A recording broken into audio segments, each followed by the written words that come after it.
Dear Father, Mama cries sometimes when she thinks I'm sleeping. I miss you too, and I haven't even met you yet. Grant Calloway read the words 3 times before his vision blurred completely. He was on his knees on the hardwood floor of an apartment he had never stepped foot inside before tonight, an apartment whose entry code he had been given months ago for emergencies but had never once used until this moment, and spread out around him like fallen leaves were 61 small envelopes, each one addressed in crayon, each one sealed with a heart-shaped sticker, each one bearing a name that should not have surprised him because it was his own, but that looked completely different, written in the shaky, hopeful handwriting of a child. Some of the envelopes were addressed simply to Father. Others, in a slightly more practiced hand that showed the passage of months, read, Mr. Grant Calloway, Calloway Tower, the very top floor. A child's best guess at a mailing address for a man she had never met but had been writing to faithfully, every week or two for over 2 years. And every single letter, every crayon drawing, every clumsy sentence, every desperate little question from a daughter who wanted to know if her father liked the color blue, if he was tall, if he ever thought about her, had been intercepted, collected, hidden, locked in a drawer in the home office of the one person in his life he had trusted without hesitation, without reservation, without ever once thinking to verify. His hands were trembling so badly that the paper rattled against his fingers, and the sound was the loneliest thing he had ever heard. But we are getting ahead of ourselves. To understand how a man worth $11 billion ended up kneeling on someone else's floor, weeping over letters written in crayon, you need to go back 6 years. You need to understand the brass key he still carried on his keyring, a small, tarnished thing that no longer fit any lock he owned, that had not fit any lock since the night Claire Aldrin said 2 words that ended his real life and began the performance he had been living ever since. You need to understand what it means to build an empire with your bare hands, to see your name on the side of buildings in 4 countries, to command rooms full of powerful people who hang on your every syllable, and to go home every night to a penthouse so quiet you can hear your own heartbeat, still reaching for a woman who has been gone so long that some mornings you wonder if you invented her. 6 years Grant searched. 6 years he kept that key. 6 years he poured money and resources into finding one woman who, by all evidence, had disappeared completely. And he never once considered that maybe she had tried to come back, that maybe she had written to him, called his office, even shown up in the lobby of his own building, only to be turned away, gently and permanently, by someone standing right beside him every single day. Hey everyone, welcome in. Whether you are brand new here or you have been with us through every story, I am so glad you are here tonight. Drop where you are watching from. In the comments, I always love seeing how far this community reaches. And if you have not subscribed yet, go ahead and tap that button now, because this story has turns you genuinely will not see coming, and you do not want to miss a single part. If you have ever lost someone and wished you could go back and make a different choice, drop a key emoji in the comments right now. This story is for you. Now, to understand Grant Calloway, you need to understand something about the kind of wealth that separates a person from the ordinary rhythms of human life. Grant did not inherit his fortune. He built Calloway Industries from a single patent filed out of a rented office when he was 24, a proprietary water filtration technology that became the global standard within a decade. By 30, he was a billionaire. By 32, he sat on the boards of companies whose combined worth exceeded the GDP of small nations. He had a reputation for being exacting, relentless, and utterly fair, which made people respect him, and for being emotionally unreachable, which made people fear him. He lived at the altitude where the air gets thin and the company gets sparse, and he had made peace with that, or thought he had, until the night he walked into a fundraiser at the city's art museum and saw Claire Aldrin standing in front of a painting, arguing with it. She was actually arguing with the painting, speaking to it under her breath, gesturing with one hand, her brow furrowed as though the canvas had personally offended her. Grant stood 15 feet away, holding a glass of champagne that cost more than most people's car payments, and felt something shift in his chest that he had no language for. She was not part of his world. She was a restorer. She worked with her hands, brought damaged and forgotten things back to life, and she carried herself with the kind of quiet self-possession that money cannot manufacture and power cannot command. What happened between them over the next 14 months was the kind of love that rearranges a person from the inside out. Grant had never experienced anything like it. Claire did not care about the buildings with his name on them. She did not care about the net worth, or the private jets, or the invitations to events where admission alone signaled a certain tier of existence. She cared about whether he had eaten breakfast. She cared about the way he rubbed his eyes when he was tired, but would not admit it. She cared about the version of him that existed underneath the empire, the version that laughed at terrible jokes and could not cook anything more complicated than scrambled eggs, and once fell asleep on her couch reading a novel about a man lost at sea, the book still open on his chest when she found him in the morning. She saw him, not the name, not the number, not the legacy, him. And then one night, standing in the doorway of her apartment while rain streaked down the windows, he destroyed it. And what he did not know, what he would not discover for another 6 years, was that Claire had not simply accepted the destruction and walked away. She had fought to come back. She had tried to reach him. And the person who made absolutely certain that she could not was the same person who stood beside him every morning, bringing him coffee at exactly the right temperature, clearing his calendar, managing his search for the woman she had already found and hidden. Those 61 letters on the floor were about to prove all of it. The morning after Grant Calloway found those 61 letters, he stood exactly where he always stood at 7:15 on a weekday morning, in front of the floor-to-ceiling windows of his corner office on the 40th floor of Calloway Tower, looking out over a Manhattan that belonged to him in ways most people would never comprehend. The building itself bore his name in steel letters 40 feet tall, visible from 3 boroughs, and lit at night, so that his legacy glowed against the skyline like a permanent scar. His leather chair, custom-built in Milan, cost more than most people's annual salary.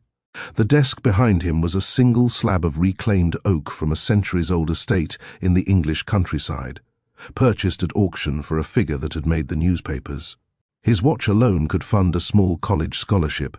Every object in that room had been selected to communicate authority, permanence, and the kind of wealth that does not need to announce itself because the silence does that work instead. And none of it mattered. Not one thing. Grant pressed his thumb against the brass key on his keyring, the same key he had carried every single day for 6 years. A small, bent, unremarkable thing wedged between the fob for his penthouse elevator and the master key to the Calloway estate in Connecticut. It was a spare key to an apartment that no longer existed, a third-floor walk-up in the West Village with crooked bookshelves and a kitchen window that stuck every winter. Claire had given it to him over coffee one Sunday morning, sliding it across the table with a laugh that still lived somewhere in the center of his chest, saying, "I trust you more than I trust my own coat pockets." He had put it on his ring that same afternoon, and he had never taken it off. Not when she disappeared. Not when the months became years. Not when every rational voice in his life told him to let go. The key no longer fit any lock. The apartment had been leased to someone else within 2 months of Claire's departure, but Grant kept it because the alternative, removing it, admitting it was over, accepting that the only person who had ever made his enormous life feel like the right size was gone forever, was something he could not do, would not do. If you are still here, and this story is already pulling at something inside you, go ahead and hit that like button right now. It helps more than you know, and trust me, this story earns every second of your attention. The door to his office opened at precisely 8 o'clock, and Renata Vale walked in carrying a leather portfolio and a coffee she had not been asked to bring, but that arrived at exactly the right temperature, as it did every morning, because Renata was never late, never wrong, and never caught off guard. She had been Grant's executive assistant for 8 years, longer than any other person had held the role, longer than most of his board members had lasted. She was immaculate in a way that went beyond professional. Her suits were perfectly tailored, her schedule management was flawless, and she had an instinct for anticipating what Grant needed, before he knew he needed it, that bordered on unsettling. She set the coffee on the corner of his desk, opened the portfolio, and began her briefing, quarterly projections from the London office, a zoning issue with the new development in Singapore, and a call from the governor's office that could wait until after lunch, but should not wait until tomorrow. Then she paused, the way she always paused when the conversation was about to shift from business to the other thing. The thing they both knew was the real reason Grant arrived early and stayed late and carried a key to an apartment that no longer existed. The Hargrove firm submitted their final report last night, Renata said, her voice calibrated to that precise register between professional detachment and personal warmth that she had perfected over the years. They tracked the last known address to a rental in Portland, but the tenant moved out 14 months ago. No forwarding information, no digital footprint after that. She closed the portfolio and looked at him directly. Grant, this is the 4th firm in 2 years. Every trail goes cold in the same way. I know this is not what you want to hear, but it is possible, genuinely possible, that Claire does not want to be found. Grant did not turn from the window. Then find a 5th firm.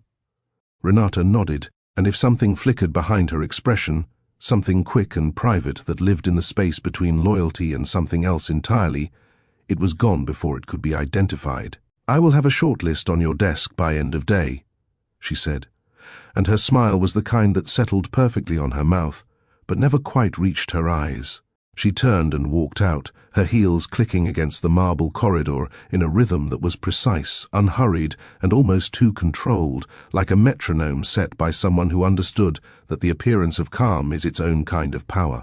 Grant watched the door close behind her and pressed his thumb harder against the brass key. 6 years. 6 years of dead ends, disconnected phone numbers, forwarding addresses that led to empty apartments, social media accounts that had been scrubbed clean overnight. Claire Aldrin had vanished so completely that it was as if she had been erased from the world, and Grant believed, he had always believed, that she had disappeared because of what he did. Because of the last real conversation they ever had, the one where he stood in her doorway and told her he was choosing his father's empire over their future. Not in those exact words. He had been more elegant than that, more careful, wrapping the rejection in the language of timing and responsibility and the weight of what Calloway Industries demanded of him at that particular moment. But Claire had heard what he was actually saying. She had always been the only person who heard what he was actually saying, which was both why he loved her and why losing her had left a wound that $11 billion could not close. What Grant did not know, what he had never once considered in 6 years of searching, was that Claire had not disappeared because of that conversation alone. Yes, she had left the apartment that night. Yes, she had needed distance, time, space to absorb the blow. But she had not vanished permanently. She had tried to come back. 4 months after their breakup, she had written to him, called his office, and shown up at the lobby of Calloway Tower on a rainy afternoon, terrified and determined and carrying a truth that would have changed everything. She was pregnant, and she had been turned away, personally, politely, and permanently, by the woman who had just walked out of his office, promising to find her. Now, here is what I need you to think about as we move forward. If someone controls every door between you and the truth, how would you ever know the door existed? Drop a comment and tell me what you think Renata's real motive is, because what comes next is going to change everything you think you understand about this story. To understand the wound that Grant Calloway carried for 6 years, you have to go back to the night that made it. A November evening, cold rain streaking down the windows of Claire's apartment in the West Village, that same third-floor walk-up with the brass key in the kitchen window that stuck. The apartment smelled like basil because Claire always kept a small pot of it on the windowsill, something her grandmother had taught her, and the scent of it had become so tangled with Grant's experience of being loved that even now, 6 years later, he could not walk past an Italian restaurant without feeling his throat tighten. Grant was standing by the door. He had not sat down, and Claire noticed that immediately because Claire noticed everything. She was curled on the end of the sofa with her legs tucked beneath her, holding a mug of tea she had stopped drinking, watching him with those warm brown eyes that had always seen straight through the careful architecture of control he presented to the rest of the world. She knew something was wrong. She had known the moment he walked in without kissing her, without dropping his keys on the table by the door the way he always did, without loosening his tie and exhaling the way a man exhales when he finally arrives at the one place that feels like home. His father was dying. Pancreatic cancer. Diagnosed late, moving fast. The doctors had given him months at the outside, and Calloway Sr. had received that news the way he received all news, as a problem to be managed, a variable to be controlled before it controlled him. From his hospital bed, hooked to monitors and 4 lines, the old man had summoned Grant and delivered not a farewell, not an apology for a lifetime of cold expectations, but an ultimatum. Marry Senator Aldridge's daughter, merge the families, secure the political alliances that would protect Calloway Industries through the next decade of regulatory battles. Do this, and the empire passes to you intact. The name, the legacy, the controlling shares, everything your grandfather built and everything I doubled. Refuse, and I will restructure the succession before I die. You will keep your title, but the board will answer to someone else, and the Calloway name will belong to you the way a portrait belongs to a wall, decorative, powerless, and easily removed. Grant had stood in that hospital room and felt the full weight of what it meant to be the son of a man who had never once separated love from leverage. And instead of refusing, instead of walking out and choosing the life he actually wanted, he had driven to Claire's apartment, and the only real thing he had ever had. He told her, not cleanly, there was nothing clean about it, but thoroughly. He explained the diagnosis, the ultimatum, the stakes. He used words like responsibility and obligation, and the future of 12,000 employees, and every sentence was true, and every sentence was also a lie, because the real truth was simpler and uglier. He was afraid of losing the empire, afraid of becoming the Calloway who let it fall, afraid that without the company, without the name, without the power, he would be nothing, and that Claire would eventually see that nothingness and leave anyway. Claire listened to all of it. She did not interrupt. She did not cry. She did not throw anything or raise her voice, and somehow that was worse, because Grant had prepared himself for a fight, and what he got instead was a woman absorbing a killing blow in perfect stillness.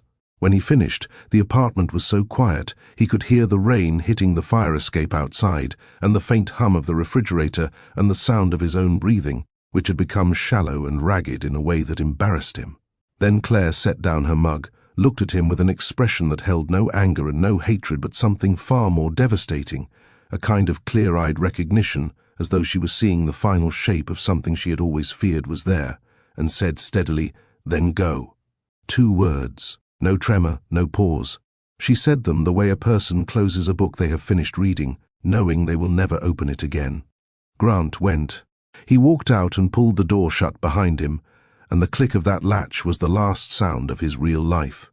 Everything after was performance. What he did not know, what Claire could not bring herself to say as he stood there delivering his careful, cowardly speech about duty and legacy and 12,000 employees, was that she had invited him over that evening for a reason of her own. She had been sitting on the sofa for an hour before he arrived, rehearsing words, pressing her hand against her stomach, trying to figure out how to tell the man she loved that their lives were about to change in the most permanent way imaginable. She was pregnant, 6 weeks along. She had found out that morning, sitting on the edge of the bathtub in that same apartment, staring at a test result that turned her entire world into a question only 2 people could answer together. She had called Grant and asked him to come over, and her voice must have carried something, some tremor, some weight, because he had said, "I will be there by 8, with an urgency that made her think he already knew. He did not know. He came to end things. And by the time he was finished talking, the distance between what he was saying and what she needed to say had become so vast that the words died in her throat. She let him go. She sat on that sofa for a very long time after the door closed, both hands on the arm of the couch, gripping it hard enough to leave marks in the upholstery. And she did not cry, not then, not that night, because the shock was too total for tears. The tears came later. They came for months. The engagement to Senator Aldridge's daughter was announced 3 weeks later. It was polished, photogenic, and perfectly hollow. The senator's daughter was intelligent, poised, and entirely aware that she was marrying a man whose body was present at every dinner, every gala, every carefully staged photo opportunity, but whose mind was always somewhere else. The engagement lasted 9 months. She ended it on a Tuesday afternoon in the sunroom of her father's Georgetown estate, looking at Grant with a mixture of pity and frustration, that he would never forget. "You are not here," she said. "You have not been here once." She slid the ring across the table, and Grant did not argue because she was right and they both knew it. His father died 11 days after the engagement was dissolved. The will held despite the broken arrangement. Perhaps the old man had been too ill to change it. Or perhaps, in some deeply buried corner of a heart that had spent 70 years treating affection as weakness, he had decided his son had suffered enough. Grant inherited everything: the controlling shares, the board seat, the Connecticut estate, the global operations spanning 14 countries. He had won exactly what his father demanded, and the cost was a woman with warm brown eyes who hummed while she cooked, who argued with paintings, who had given him a brass key with a laugh and the words, "I trust you more than I trust my own coat pockets," and a future he had destroyed in a single conversation by a door he could not bring himself to close. But here is what Grant did not know. During those 9 months of the engagement, while he was performing the role of dutiful son and suitable fiancé, while his photograph appeared in society pages alongside a woman he did not love, Claire was trying to reach him. She called his office 3 times in the first 2 months. Each call was answered by Renata Vale, who took careful messages and assured Claire that Mr. Calloway would return her call at his earliest convenience. He never called back. Because Renata never passed on the messages, Claire wrote 2 letters, not in crayon, but in her own careful handwriting, explaining that she needed to speak with him, that something had changed, that it was important. Both letters were addressed to Grant Calloway, Calloway Tower. Both arrived. Both were opened by Renata, read, and placed in a locked drawer in her home office. And then, 4 months after their breakup, Claire came in person. She stood in the marble lobby of Calloway Tower on a rainy Tuesday afternoon, 7 months pregnant, wearing a coat that could no longer button over her stomach, and she asked the front desk to let Grant know she was there. The receptionist called upstairs. Renata Vale came down alone. What happened in that lobby was brief and devastating. Renata did not raise her voice. She did not threaten. She was, as always, perfectly composed, impeccably professional, and surgically precise. She told Claire that Grant was engaged. She told her the engagement was serious and that the family's legal team had been informed of Claire's prior relationship and had advised against any contact. She told her, and this was the lie that would cost 6 years, that Grant himself had been made aware of her calls and letters and had chosen not to respond, that he had, in Renata's carefully chosen words, moved on, completely, and asked that his privacy be respected during this transition. Claire stood in that lobby and felt the last thread of hope she had been holding snap. She was 7 months pregnant with the child of a man who, she now believed, knew she had been trying to reach him and had deliberately chosen silence.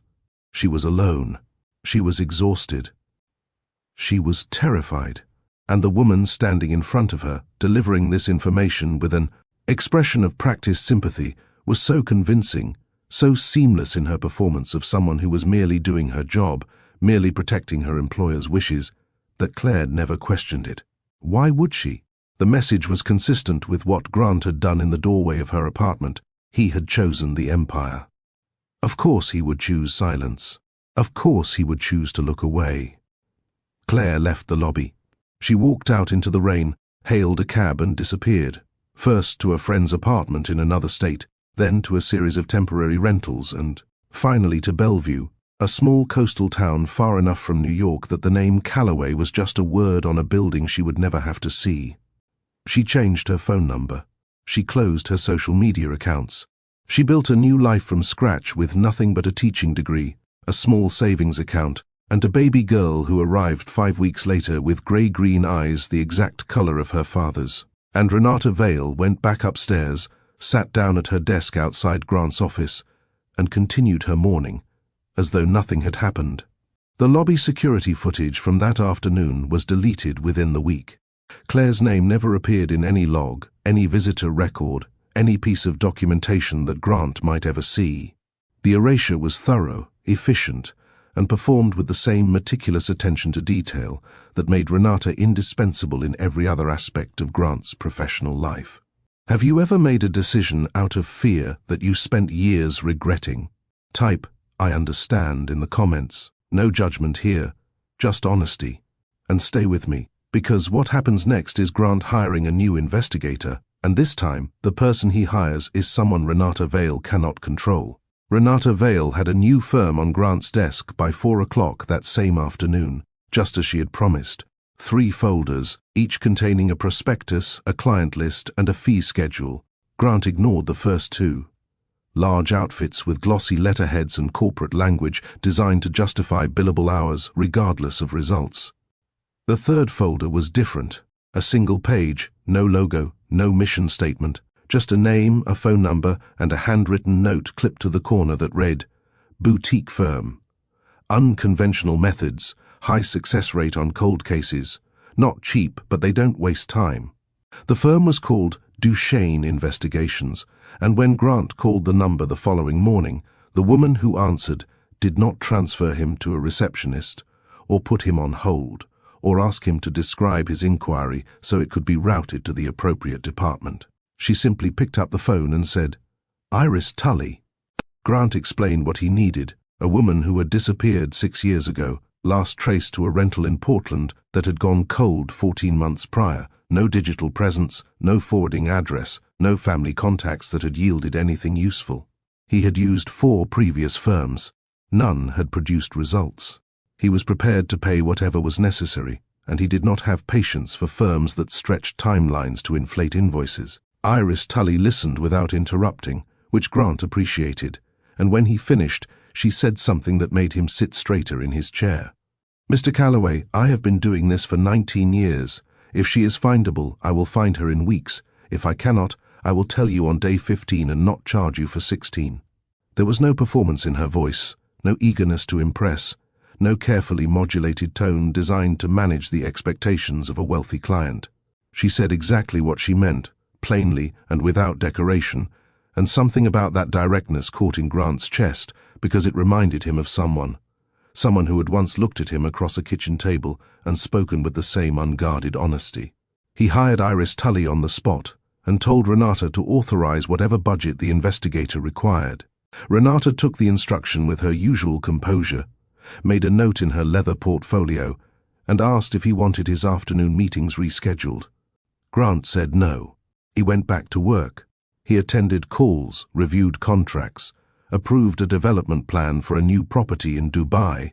He did everything a man running an $11 billion empire is supposed to do, and he did it well, because Grant Calloway had spent 6 years perfecting the art of functioning flawlessly, while something vital inside him remained permanently fractured. What Grant did not know was that the moment he left the office that evening, Renata sat at her desk and pulled up the contact information for Duchesne Investigations. She studied it for a long time. The previous 4 firms had been manageable, large enough to have multiple points of contact, bureaucratic enough to be slowed down, structured enough that a well-placed misdirection could send an entire investigation in the wrong direction without anyone noticing. A boutique firm run by a single investigator was different. A single investigator reported to no one, followed her own leads, and could not be redirected by someone calling in with alternative information. Renata closed the folder and placed it back on Grant's desk exactly where she had found it, and her face betrayed nothing. But her hands, for just a moment, pressed flat against the surface of the desk with a pressure that left faint marks on the leather blotter. 11 days passed. On the 12th morning, Grant was in the back seat of his car, heading to a breakfast meeting at the Waldorf, when his phone rang from a number he did not recognize. He almost let it go to voicemail. Something stopped him. Instinct, perhaps, or the particular quality of restlessness that had been building since he hired Duchesne, a low hum of anticipation he had not allowed himself to fully acknowledge. "Mr. Calloway, it is Iris Tully." Her voice was the same as it had been on that first call, direct, unhurried, carrying no unnecessary weight. "I have found her." The car kept moving through midtown traffic. Horns sounded outside. The driver changed lanes. The world continued operating at its normal speed, and Grant sat perfectly still with the phone pressed to his ear, feeling the axis of his entire existence tilt. Claire was in Bellevue, a small coastal town about 4 hours south of the city. the kind of place that does not appear on maps unless you are specifically looking for it. She had been there for nearly 5 years, after spending the first year after their breakup moving between temporary addresses, a friend's apartment, a short-term rental, a series of places chosen for their anonymity rather than their comfort. She rented a cottage near the waterfront, and she taught at the local elementary school. Iris delivered each detail with professional precision, and Grant absorbed them the way a man dying of thirst absorbs water, desperately, gratefully, and with a terrifying awareness that it might not be enough. Then he asked the question that had lived in the back of his mind for 6 years, but that he had never spoken aloud to any investigator, any confidant, anyone. "Is she alone?" Iris Tully paused. It was a careful pause, the kind a professional uses when she knows the next sentence will change everything about the conversation. "She is not alone, Mr. Calloway. She has a daughter, a little girl, about 5.5 years old." The floor of the car did not move. Manhattan did not stop its relentless churning outside the tinted windows. The driver did not notice anything change in the back seat. But something inside Grant came apart and reassembled itself in a completely different order. Every assumption, every narrative, every version of the story he had told himself about why Claire left and what her life had become afterward, all of it rearranging around a single staggering fact: a daughter, 5.5 years old, which meant Claire had been pregnant that November night. She had been carrying his child when she sat on that sofa and listened to him choose his father's empire over their future, and said with devastating steadiness, "Then go." Grant's voice, when it finally came, was barely a sound. "Cancel everything on my calendar. Listen, if this story is already pulling you in, go ahead and hit that like button right now. It helps this story reach more people, and trust me, you are nowhere near ready for what is coming next. Now let me take you to Bellevue, because when Grant Calloway steps out of a car onto the gravel parking lot of a small-town elementary school and sees Claire Aldrin for the first time in 6 years, what happens is not what either of them expected, and the little girl holding Claire's hand is about to look up at a stranger and say something that will bring a billionaire to his knees. Grant drove himself. That was the first decision he made, and it mattered. He could have sent a car, could have dispatched an advance team, could have had someone arrange a meeting through intermediaries the way a man of his position typically handled delicate situations. Instead, he walked past his driver in the underground garage of Calloway Tower, climbed behind the wheel of a black sedan he had not driven in months, and pulled onto the expressway heading south, with nothing but an address written on the back of a receipt, and the sound of his own pulse filling the silence. The city released him gradually. The skyline shrank in the rearview mirror, the lanes narrowed, the exits became less frequent. Somewhere past the second toll, the highway gave way to a 2-lane road that wound through low country marked by salt marshes and long stretches of cordgrass bending under a coastal wind.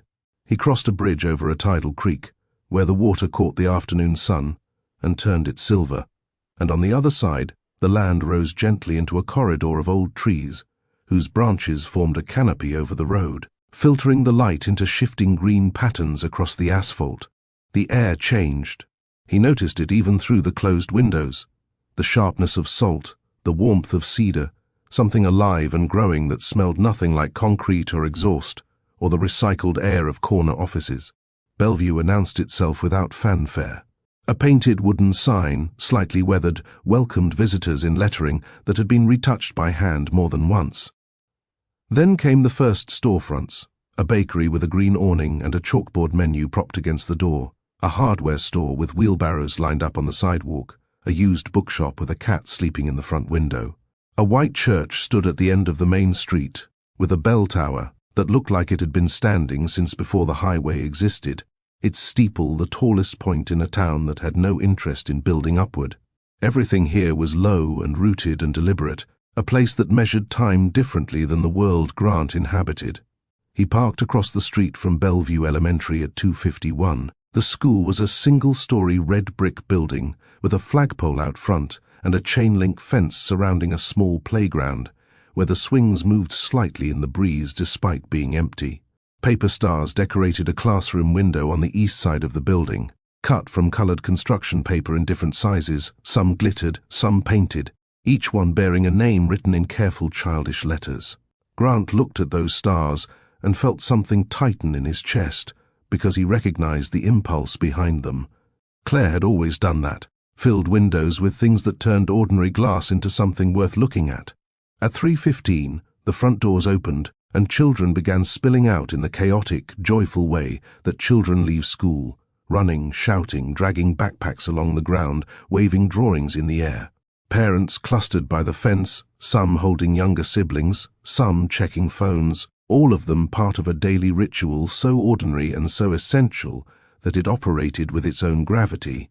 Grant stood beside his car with his hands in his pockets and his heart somewhere in the vicinity of his throat, watching the doors, waiting. Then he saw her.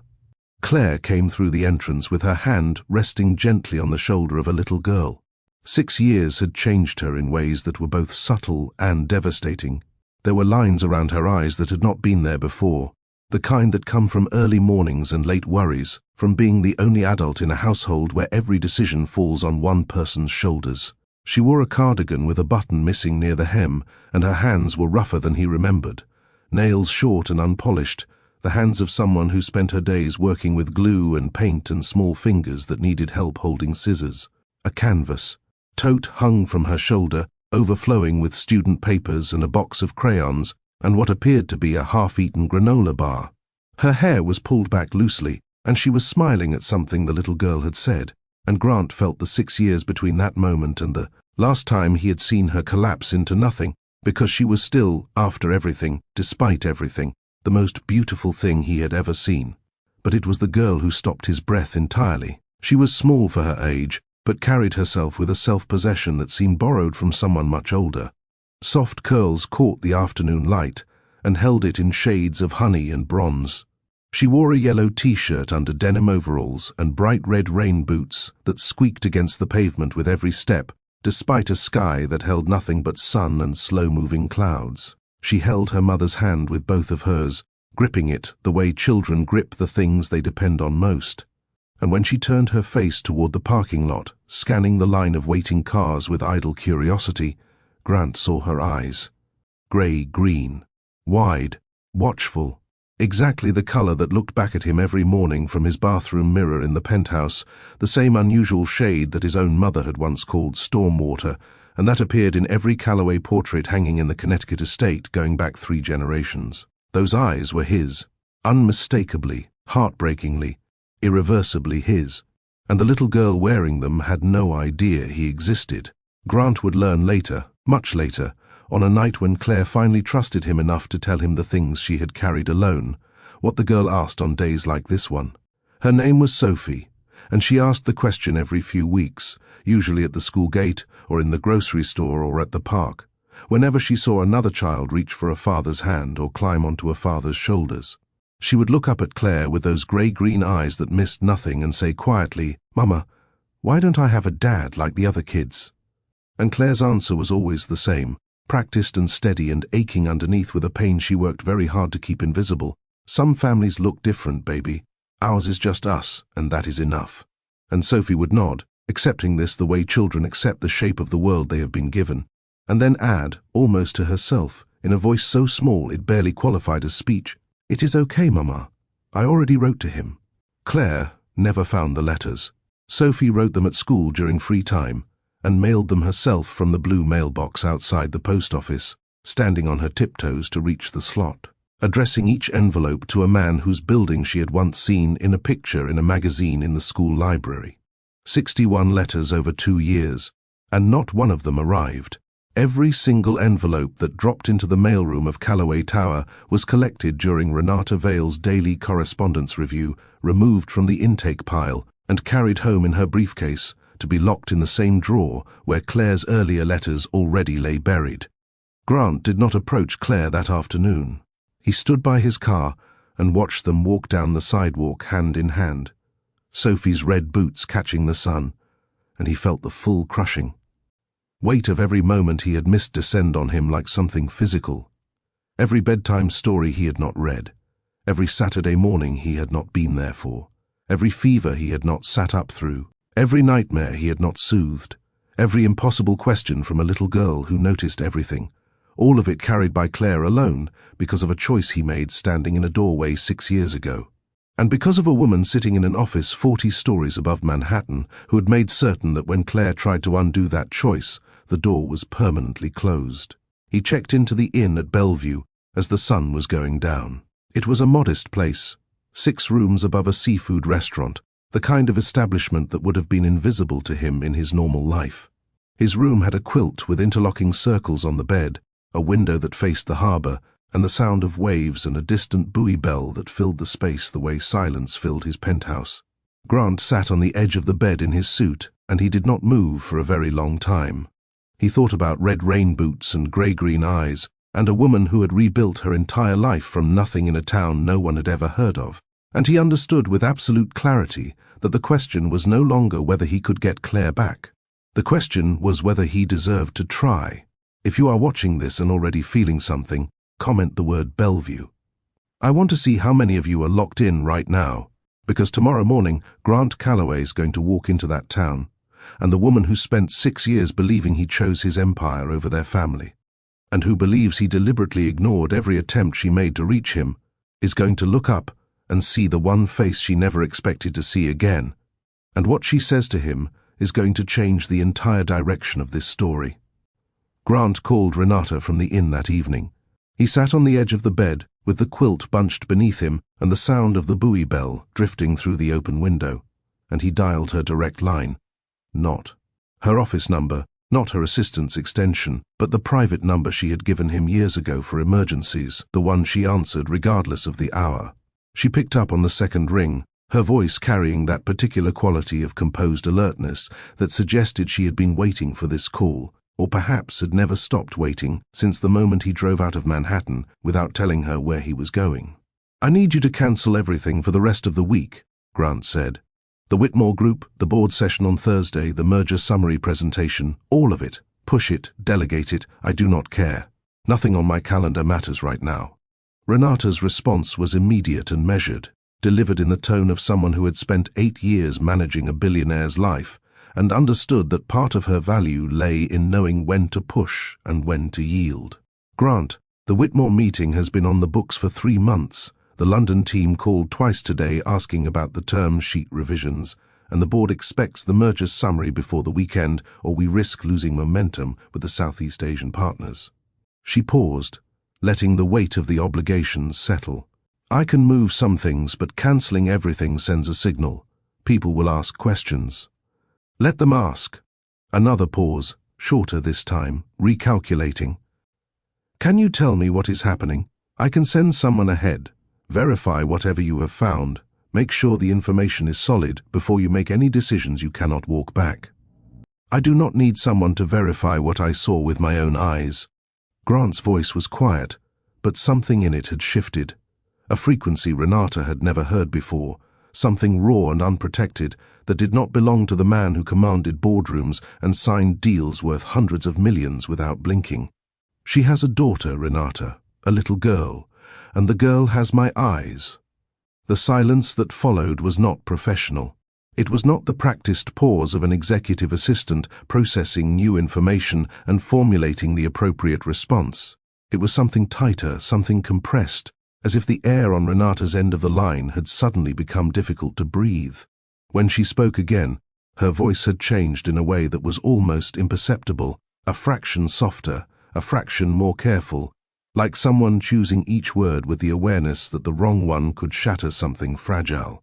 "Grant, that is a lot to absorb. Are you sure?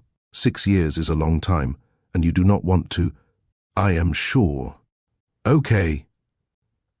The word came out like a door closing. "Okay, I will clear everything. Take whatever time you need."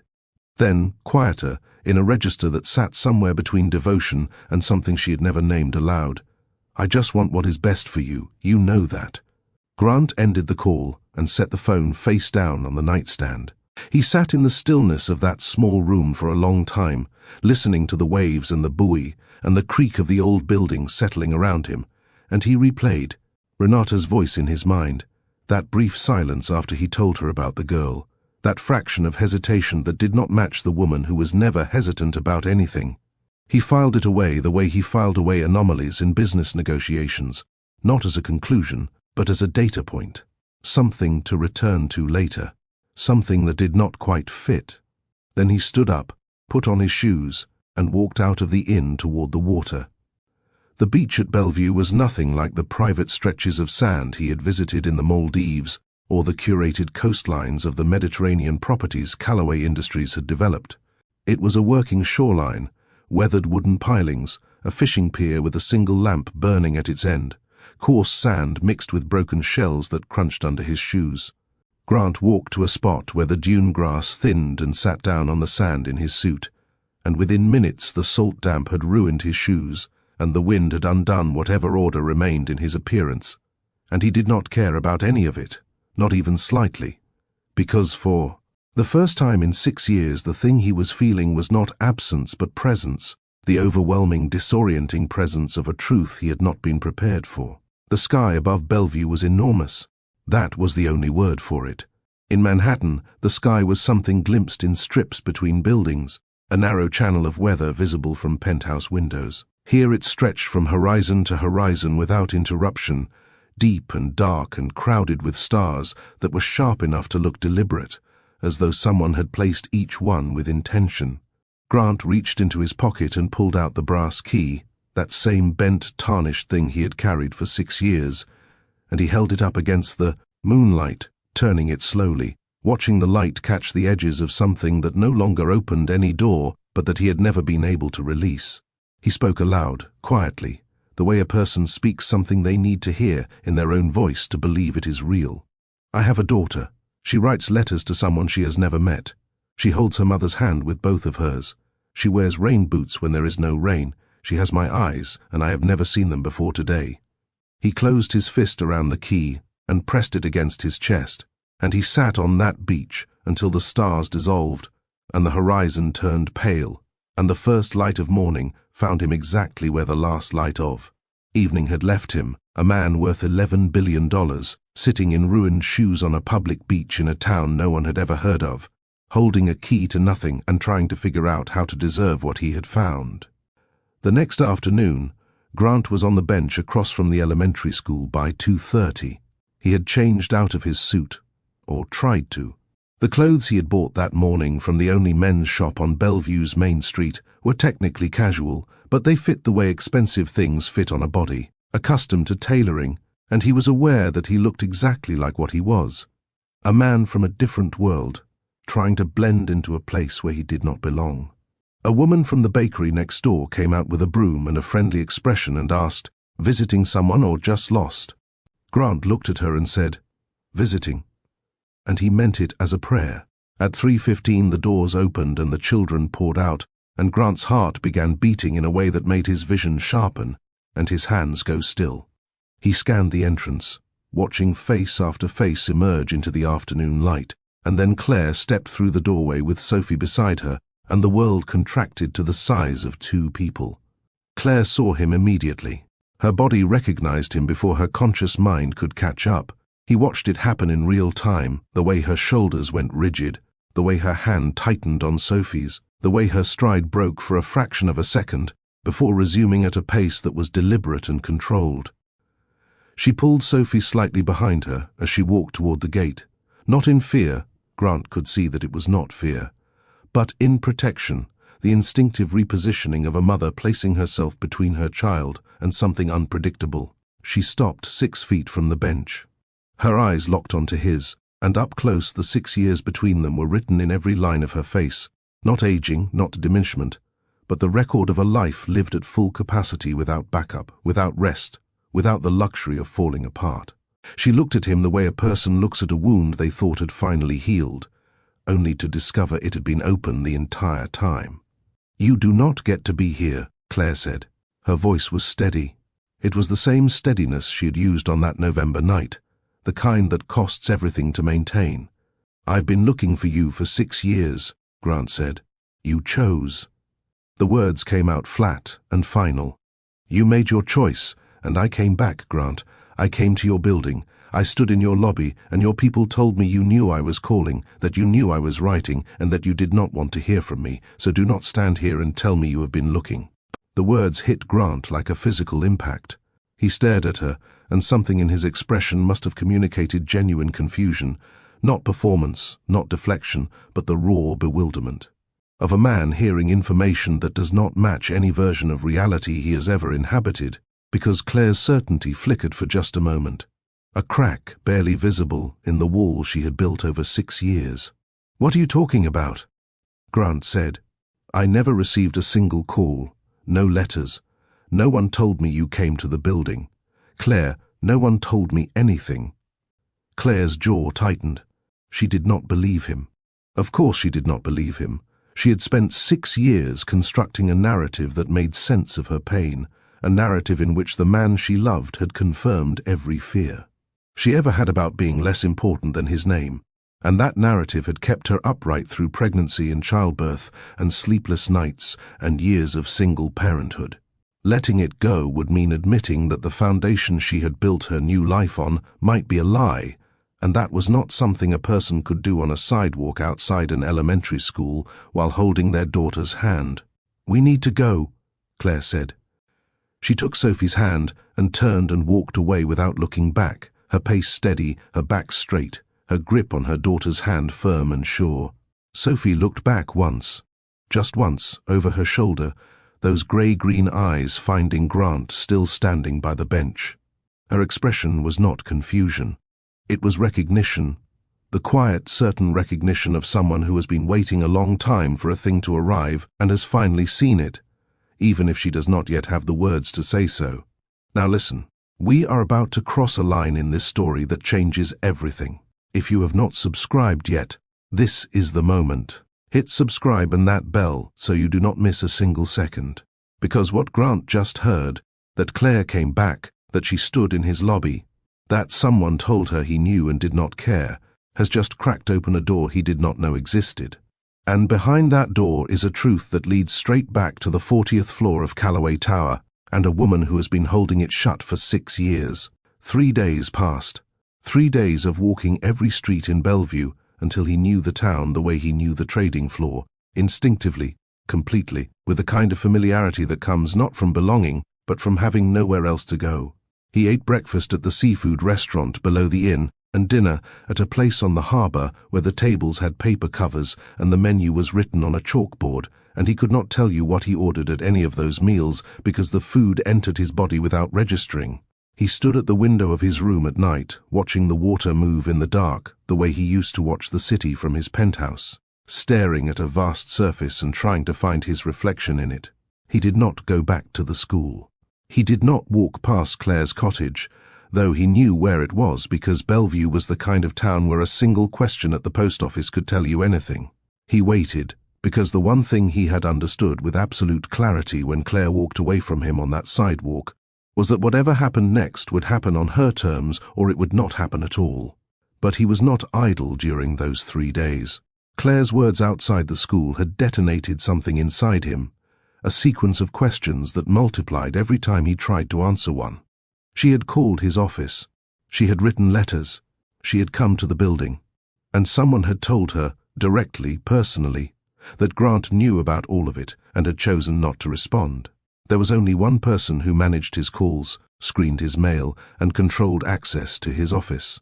Only one person who could have intercepted every attempt Claire made to reach him and replaced it with silence. But Grant was a man who had built an empire on evidence, not assumption. He needed proof before he could allow himself to believe what his gut was already telling him. On the second evening, he called Iris Tully. He asked her to pull the lobby security records from Calloway Tower for a specific window. A rainy Tuesday approximately 4 months after his breakup with Claire, during the period of his engagement to the senator's daughter. He gave her the approximate date. He asked her to check whether the footage still existed, and if it had been deleted, whether the deletion itself had left a trace. Iris said she would look into it.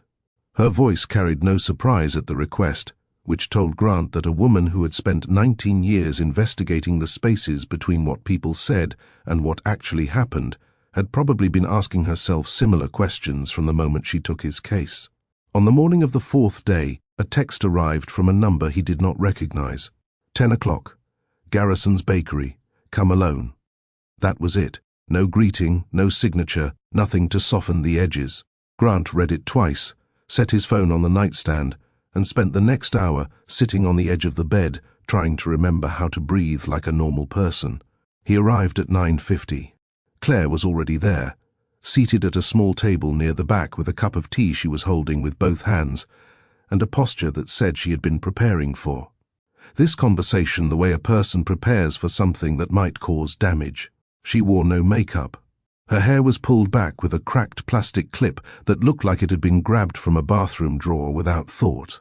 She looked tired in the specific way of someone who has not been sleeping well for reasons that have nothing to do with early mornings and everything to do with the past walking back into her life, uninvited. When Grant sat down across from her, she did not greet him. She looked at him with those warm brown eyes that had always seen too much, and she said one word, "Talk." So he talked.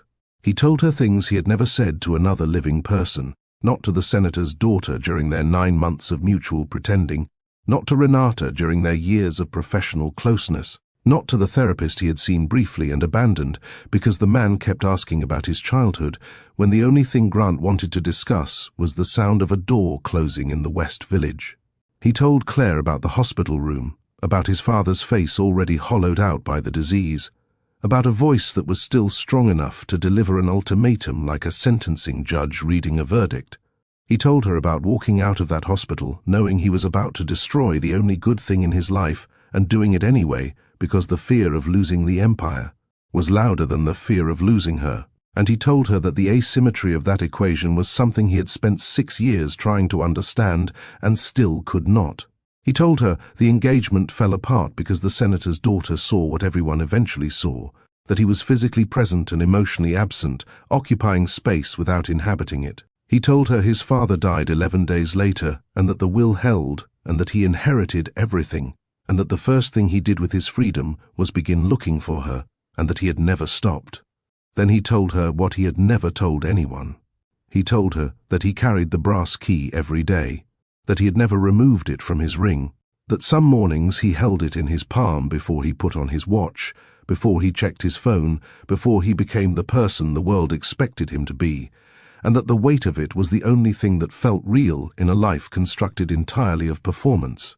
He told her that he could not walk past an Italian restaurant without smelling basil and feeling his throat close, that he had once driven to the West Village and sat outside her old apartment building for 2 hours, watching strangers enter and exit a door that used to be theirs, that the worst part of losing her was not the absence but the silence, the absolute unbroken silence that had made him believe she did not want to be found.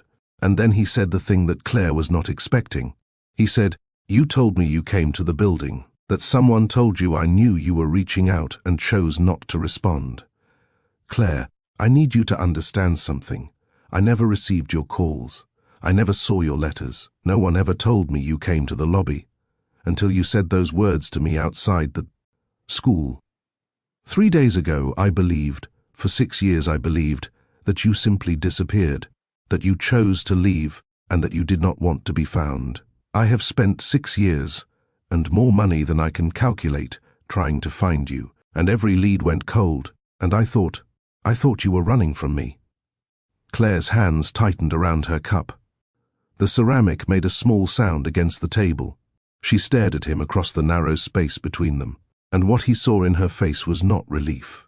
It was something far more complicated than relief, because if what Grant was saying was true, then the entire architecture of the last 6 years of her life had been built on a lie.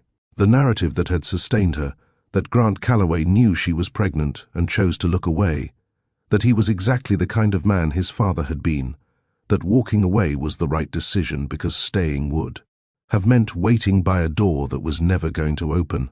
All of it was crumbling in real time, and the expression on her face was that of a woman watching the walls of a house she had built with her bare hands begin to crack.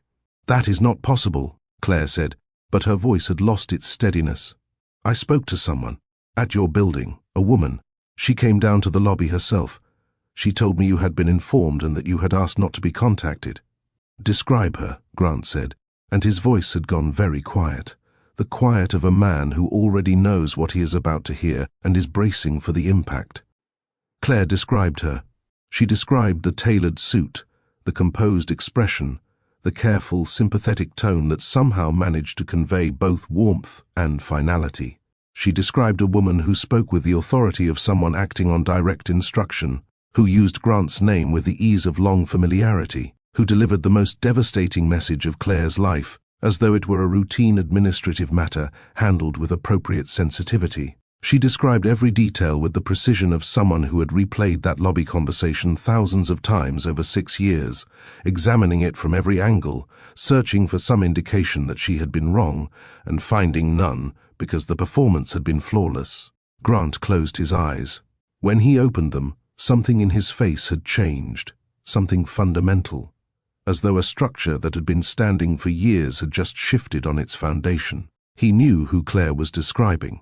He knew the suit, the tone, the calibrated warmth, the ability to deliver difficult information with a composure so seamless it never occurred to anyone to question whether the information was true.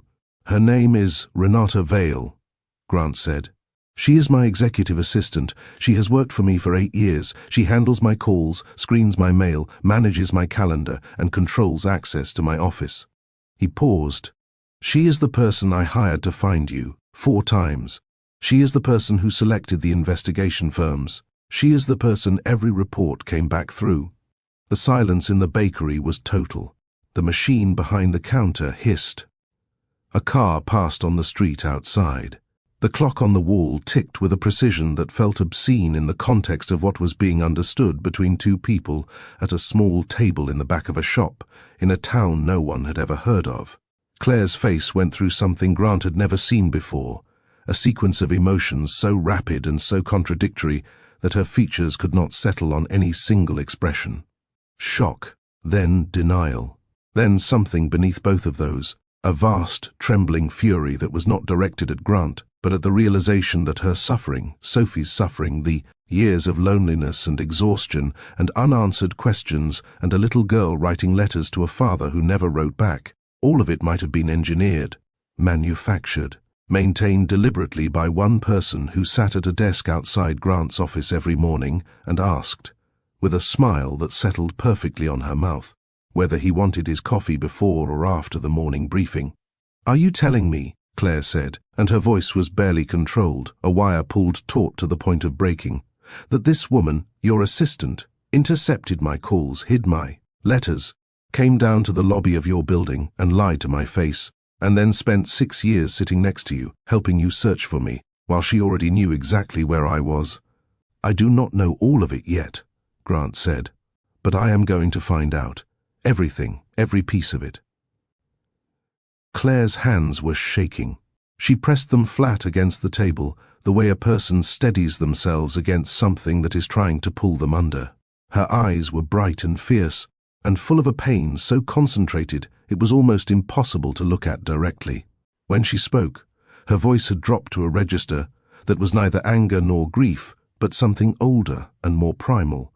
The voice of a mother who has just learned that the reason her daughter grew up without a father was not fate, not circumstance, not the cruel mathematics of a man choosing power over love, but a deliberate act of theft committed by someone who had the audacity to call it loyalty. "She took 6 years from us," Claire said. "She took Sophie's father. She took every letter my daughter ever wrote. She let a 5-year-old girl stand on her tiptoes at a mailbox and believe that her father would read her words, and she collected those words and put them in a box and locked them in a drawer." Claire's voice broke on the last word, and she pressed the back of her hand against her mouth and closed her eyes, and Grant watched the woman he loved absorb a blow that was, in some ways, worse than the one he had dealt her 6 years ago, because this one had been administered by a stranger, for reasons Claire could not fathom over a period of years, with a patience and a precision that suggested something far more deliberate than professional overreach. Grant reached across the table. He did not touch her. He had not earned that, and he knew it, but he placed his hand palm up on the surface between them, an offering without expectation, and he waited. Claire opened her eyes and looked at his hand, and then at his face, and what passed between them in that moment was not forgiveness, not reconciliation, not any of the clean resolutions that stories like this are supposed to reach at this point in the telling. It was something raw and more honest than any of those things. It was two people looking at each other across the wreckage of a catastrophe they were only beginning to understand, and deciding, without words, without promises, without any guarantee that the road ahead would not be more painful than the road behind, that they were going to face it together. "I need to see the letters," Claire said. "Sophie's letters. If they exist, if this woman kept them, I need to see them." "They exist," Grant said. "I have not found them yet, but I will." Claire looked at him for a long, searching moment, a moment in which she was deciding, Grant understood, not whether she believed him, but whether she was willing to let herself believe him, which was a far more costly decision. Then she picked up her bag, stood, and said something that landed in the center of Grant's chest and stayed there.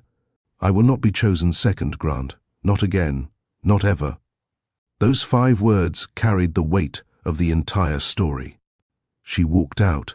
The bell above the bakery door chimed once, a small bright sound that had no idea what it was punctuating, and Grant sat alone at the table with her cup, between them, still warm, and he understood with a clarity that felt like standing in open wind that earning Claire's trust back would not look like words.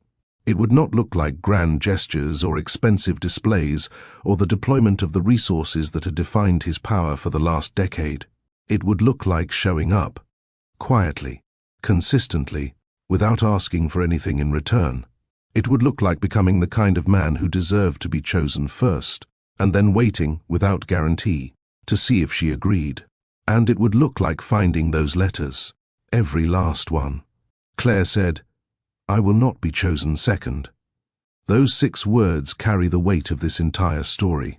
If that line hit you, drop those words in the comments right now, and stay with me, because Grant is about to do something that no amount of money can buy, and the next time he sees Sophie, the little girl in the red rain boots is going to say something that will fundamentally change who he is. But first, he has to go back to Manhattan. He has to walk into Calloway Tower, and he has to sit across from the woman who stole his daughter's voice and find out just how deep the betrayal goes, without letting her know that the walls are already closing in. 2 days after the bakery, Grant was back on the bench across from Bellevue Elementary. He had not planned to be there, or perhaps he had planned nothing else since arriving in this town and was simply allowing gravity to pull him toward the only place that mattered. He sat with his hands in his lap and his eyes on the front doors, expecting nothing, deserving less. And then the doors opened for afternoon dismissal and children, scattered across the yard in their usual joyful chaos, and before Grant could locate Claire in the crowd, a small figure broke away from the stream and walked directly toward him. Sophie crossed the sidewalk with the deliberate stride of a child on a mission, red rain boots squeaking against the pavement, grass-stained overalls, those grey-green eyes fixed on his face. With an intensity that would have been unsettling from an adult, but from a child, felt like being examined by someone who had already made up her mind and was simply confirming what she knew.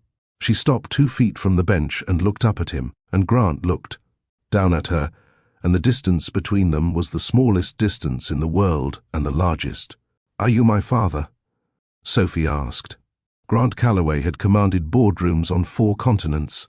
He had negotiated acquisitions worth billions of dollars without raising his voice. He had faced hostile boards and aggressive regulators, and a dying father who wielded love like a contract clause.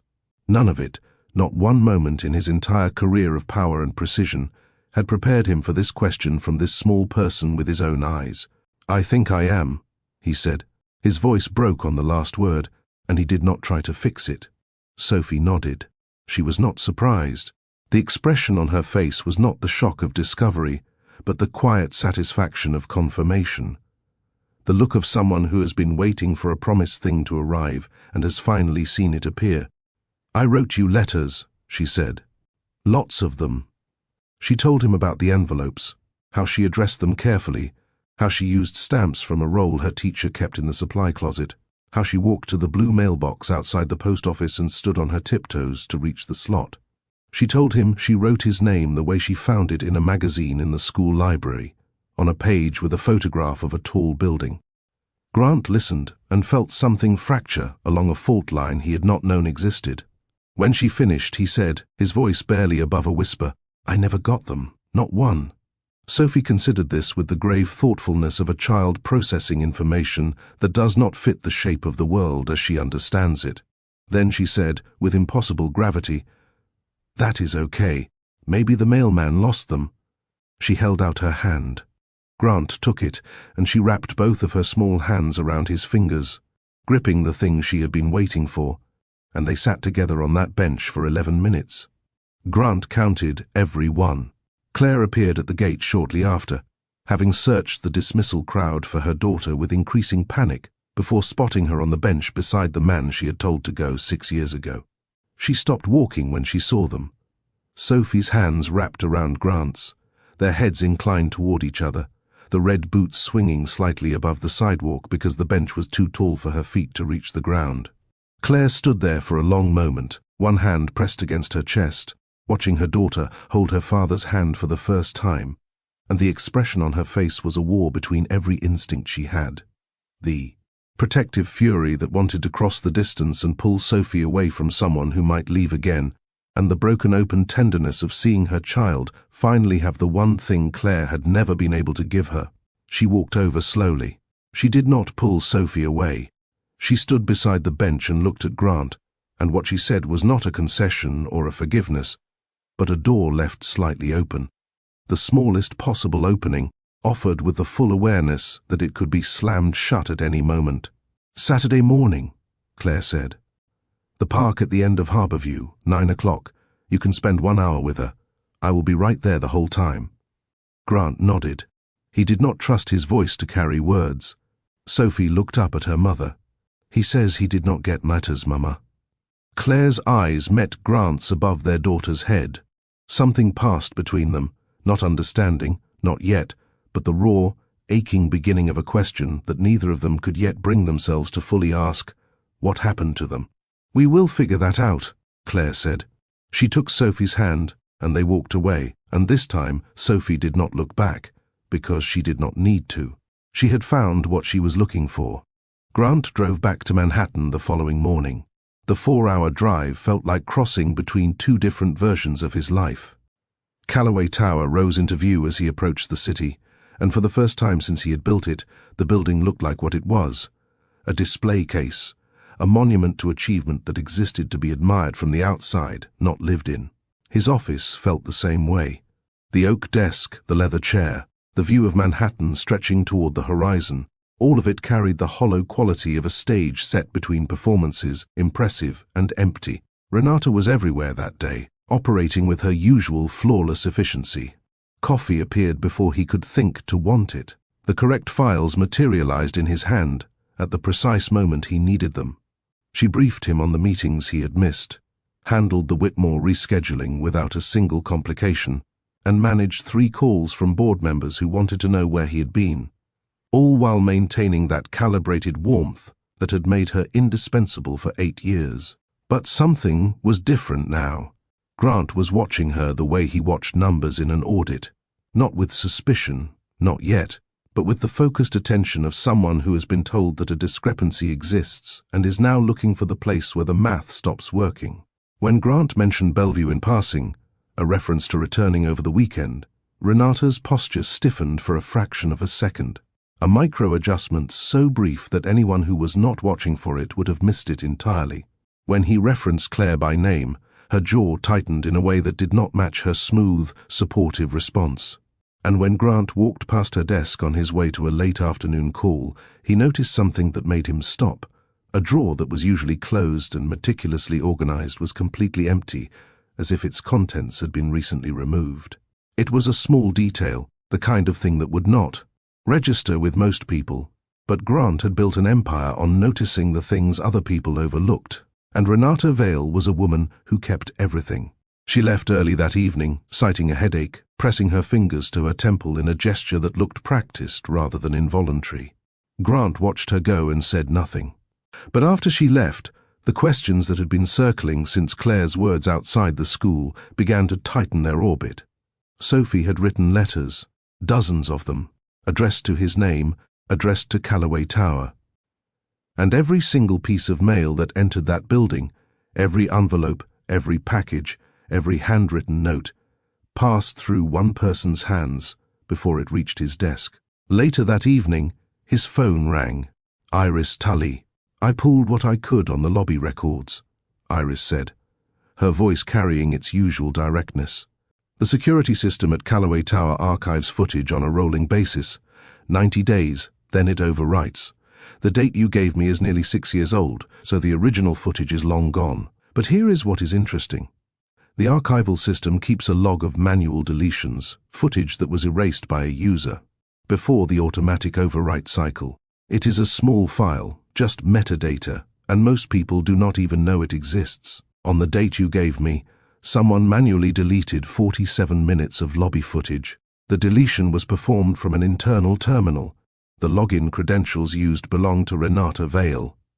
Grant sat in the silence of his penthouse and felt the last wall of doubt collapse. "There is more," Iris said. "I cross-referenced the mail intake logs at Calloway Tower for the past 2.5 years. The mailroom keeps a digital record of every piece of incoming correspondence. Sender address, date of receipt, handling notes. During that period, 61 items were logged as received from a Bellevue address. Every single one was signed out by the same person on the day of receipt, Renata Vale. Handling note on each entry, forwarded to executive office. But Mr. Calloway, you and I both know those items never reached your desk." Grant thanked Iris and ended the call. He placed the phone on the counter and stood in the kitchen of his penthouse, a kitchen designed by an architect from Copenhagen, outfitted with appliances that cost more than most people's cars, and in which Grant had never once cooked a meal, and he felt the architecture of the last 8 years of his professional life rearrange itself in front of him. Renata had not simply intercepted the letters. She had deleted security footage. She had turned Claire away from the building. She had managed the investigation firms that were supposed to find Claire, routing each one through her office, controlling the information flow, selecting agencies large enough to be misdirected and bureaucratic enough to be stalled. She had sat beside him for 8 years, watching him grieve, watching him search, watching him carry a brass key to an apartment that no longer existed, and she had held the answers to every question he had ever asked, locked in a drawer in her apartment, buried beneath the performance of loyalty. The question that remained, the one Grant could not yet answer, the one that would determine everything that happened next, was why. Not what she had done, but why she had done it. What lived beneath the composure, beneath the tailored suits and the leather portfolios and the coffee at exactly the right temperature? What kind of devotion could sustain a deception this elaborate, this sustained, this methodical? And was it devotion at all, or was it something else, something that wore devotion's face but lived in a different room entirely? He drove to Renata's apartment at 9 that evening, crossing a boundary that had never been crossed in 8 years of professional proximity.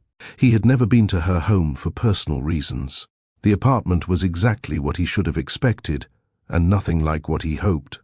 Clean, modern, minimal warmth. White walls, glass surfaces, furniture that looked selected from a catalogue rather than accumulated through living. The kitchen appeared barely used.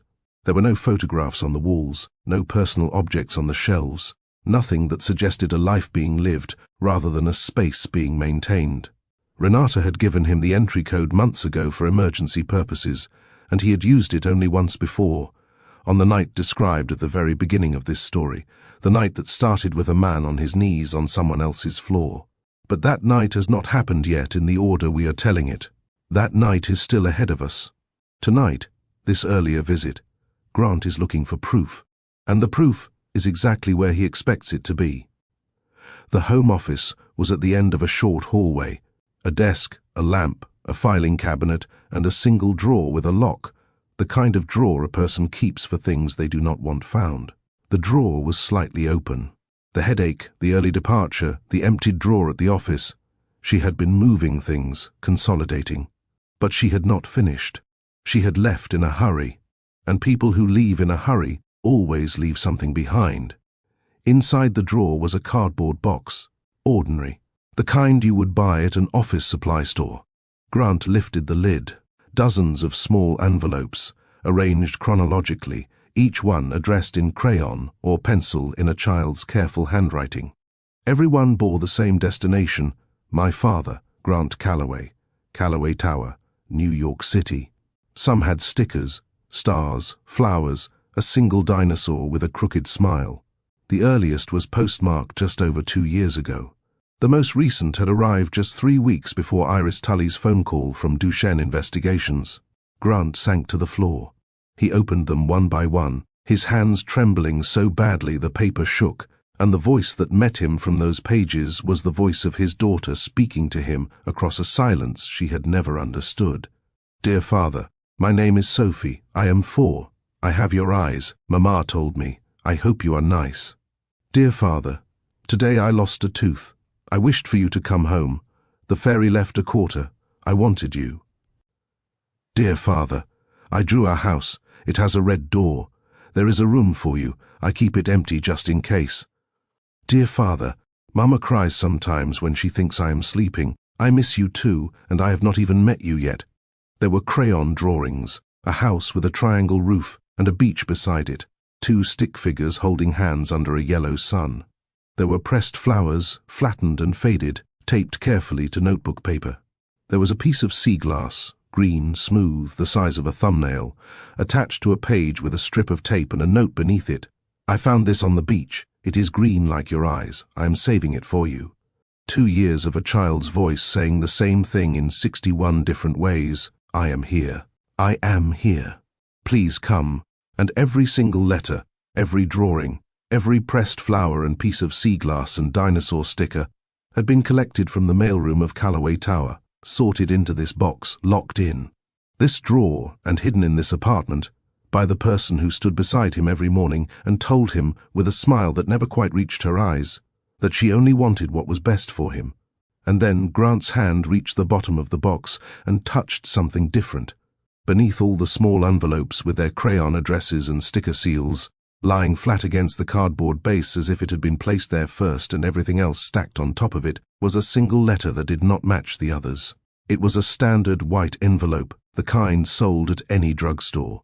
The handwriting was adult, careful, deliberate cursive that Grant did not immediately recognize. There was no return address. It was addressed to him, Grant Calloway, Calloway Tower, and it had never been opened. The seal was intact. Whatever was inside had been intercepted and hidden along with Sophie's letters, but unlike the others, Renata had never read it. She had buried it at the bottom of the box like something she wanted to forget existed. Grant held the envelope up to the light of the desk lamp. It was thin, a single page at most. The postmark was from 5 years ago, just months after Claire's visit to the lobby. During the final weeks of Grant's engagement to the senator's daughter, someone had written to him during that window. Someone had tried to reach him, and Renata had made sure the message never arrived. He turned the envelope over in his hands, feeling the weight of the single page inside. He did not open it. Not yet. Not here, in this apartment that smelled like nothing and felt like a tomb. He placed it carefully on top of the box, pressed his palm flat against it, and closed his eyes. Then he gathered everything. The box, the white envelope, 61 letters from a daughter he had never known, and 1 letter from a sender he could not yet identify, and he stood up, feeling his knees protest from the time on the hardwood floor. He carried the box out of the apartment, past the doorman, and into the night air of a Manhattan he no longer recognized. He did not call Renata. He did not text her. He did not leave a note or lock the drawer, or attempt to conceal that he had been there. He got into his car with the box on the passenger seat beside him and began driving south. Who do you think wrote that unopened letter? Was it Claire? Was it someone else entirely? Someone who knew what Renata was doing and tried to warn him? Drop your theory in the comments right now. I want to see who figures it out before part 3, because when Grant finally opens that envelope, the words inside are going to rewrite every single thing he believed about the last 6 years, and the truth is going to lead him to a conversation with Renata Vale that will be the most dangerous scene in this entire story. The highway opened beneath him. The city lights dimmed in the rearview mirror. The bridge stretched over the tidal creek where the water was black and still under a quarter moon, and the old trees closed overhead like a corridor leading somewhere quieter than the world he had just left behind. Bellevue at night was silent in a way Manhattan never permitted. No sirens, no traffic hum, no restless energy pressing against the windows. Just the sound of wind through the trees and the distant rhythm of waves folding against the shore, and his own heartbeat, steady and present, louder than it had been in years. He parked at the inn and carried the cardboard box upstairs to his room, holding it against his chest the way a person holds something that could break if handled carelessly. He set it on the bed beside the quilt with the interlocking circles. He sat down. He pulled the brass key from his pocket and held it in his closed fist. And the weight of it felt different now. Not like a relic of something lost, but like the first piece of a story he was only beginning to understand. He was no longer a man searching blindly. He had found what he was looking for, and it was more complicated, more painful, and more beautiful than anything he could have prepared himself for. He had a daughter who wrote letters in crayon and wore rain boots in sunshine and looked at strangers with grey-green eyes that missed nothing. He had a woman who had loved him once with everything she had, who had tried to come back, who had been turned away by a lie so perfectly constructed that she had spent 6 years believing it was the truth. He had 61 letters that proved the world was crueler and more tender than he had ever known. And at the bottom of a box, he had one envelope he still had not opened, one truth he still had not faced. Tomorrow, he would go to Claire with the letters. Tomorrow, he would have to tell her that Sophie's words were never lost, never misdelivered. They were deliberately taken by someone who wanted to keep them apart. Tomorrow, everything would change again. But tonight, Grant Calloway sat in a small room above a seafood restaurant in a town that smelled like salt and cedar, holding a box of his daughter's love in his lap. And for the first time in 6 years, he knew exactly where he was supposed to be. Thank you, truly, for staying through this entire story. I know that was heavy. I know some of those moments landed in places that are personal. I appreciate you trusting me with your time and your heart more than I can say. Now listen. This story is far from over. That unopened letter at the bottom of the box, Renata's next move when she realizes what Grant has found, and the conversation he must have with Claire about what was stolen from both of them. It is all coming in part 3. If you want to be here when it drops, subscribe right now and hit that notification bell so you do not miss a second. And do me a favor, drop a comment telling me, what would you do if you found those letters? Would you confront Renata first or go straight to Claire? I read every single comment, and your answers shape how I tell these stories. Thank you for being part of this community. I will see you in part 3. Remember to always stay golden.